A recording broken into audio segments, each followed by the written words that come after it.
Hello friends, आज हम लोग भारत और नेपाल के सीमा के बारे में पढ़ने वाले हैं। यानी नेपाल भारत के उत्तर दिशा में स्थित है। यानी नेपाल तीन तरफ से भारत से घिरा हुआ है और एक तरफ यानी उत्तर से चाइना से घिरा हुआ है। भारत नेपाल के साथ 1751 किलोमीटर सीमा साझा करता है, जिसमें 5 राज्य सम्मिलित हैं, जिसमें राज्यों के नाम इस प्रकार है। उसमें राज्य कौन कौन है तो एक में है उत्तराखंड, 2 में है उत्तर प्रदेश, 3 में है बिहार, 4 में पश्चिम बंगाल और 5 में सिक्किम है। यानी बिहार सबसे ज़्यादा नेपाल के साथ सीमा साझा करने वाला राज्य है। वर्तमान में भारत और नेपाल की सीमा का निर्धारण 1816 के सुगौली संधि के तहत किया गया था। यानी इसे एंग्लो नेपाल वार या गोरखा युद्ध के नाम से भी जाना जाता है। यह संधि ईस्ट इंडिया कंपनी और नेपाल के बीच हुआ था।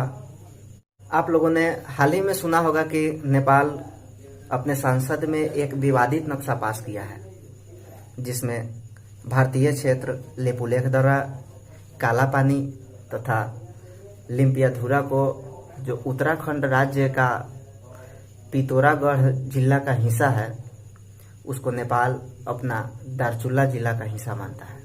अब सवाल ये उठता है कि जब दोनों देश 1816 की सुगौली संधि को मान गए थे तो विवाद क्यों हुआ? तो विवाद इसलिए है क्योंकि 1816 के सुगौली संधि के तहत महाकाली नदी को नेपाल के पश्चिमी सीमा का आधार माना जाता है। यानी महाकाली नदी के पूर्व से नेपाल की शुरुआत होगी। महाकाली नदी को शारदा नदी, काली नदी तथा काला गंगा के नाम से भी जाना जाता है। लेकिन नेपाल इसका उद्गम स्थल लिम्पियाधुरा का एक झरना मानता है। लेकिन भारत इसे काला पानी मानता है, क्योंकि वहाँ पर एक महाकाली मंदिर है और वहीं पर छोटे छोटे झरने मिलकर इस नदी में बहते हैं। अब सवाल यह है कि अगर लिम्पियाधुरा के एक झरना को काला पानी का उद्गम स्थल माना जाए तो यह हिस्सा पूरा नेपाल का होगा, और छोटे छोटे झरनों से मिलकर काला पानी नदी में बहने वाली नदी, जिसको काला पानी का उद्गम स्थल माना जाए, तो यह पूरा हिस्सा भारत का होगा। काला पानी के साथ लिपुलेख दर्रा भारत के प्राचीन तीर्थ स्थल कैलाश मानसरोवर तक जाने वाली यात्रियों को जोड़ता है। यानी कैलाश मानसरोवर जाने वाली यात्री लिपुलेख दर्रा से होकर ही जाती है।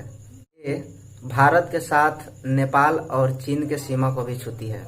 आपने 2017 में भी सुना होगा भारत और चाइना का विवाद। जो भूटान के डोकलाम एरिया है वो ट्राइजैक्शन है, यानी वो भी भूटान, चाइना और भारत के सीमा को छूता है। भारत के 2 ऐसे राज्य हैं जो नेपाल और चाइना के सीमा को छूते हैं। वो है उत्तराखंड तथा सिक्किम। और भारत का 2 राज्य हैं जो नेपाल और भूटान के सीमा को भी छूता है।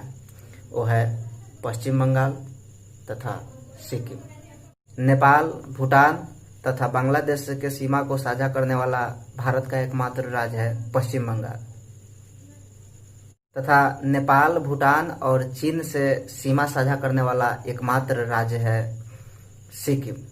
उत्तर प्रदेश तथा बिहार ये एकमात्र ऐसा राज्य है जो केवल एक ही देश नेपाल के साथ अपना अंतर्राष्ट्रीय सीमा साझा करती है।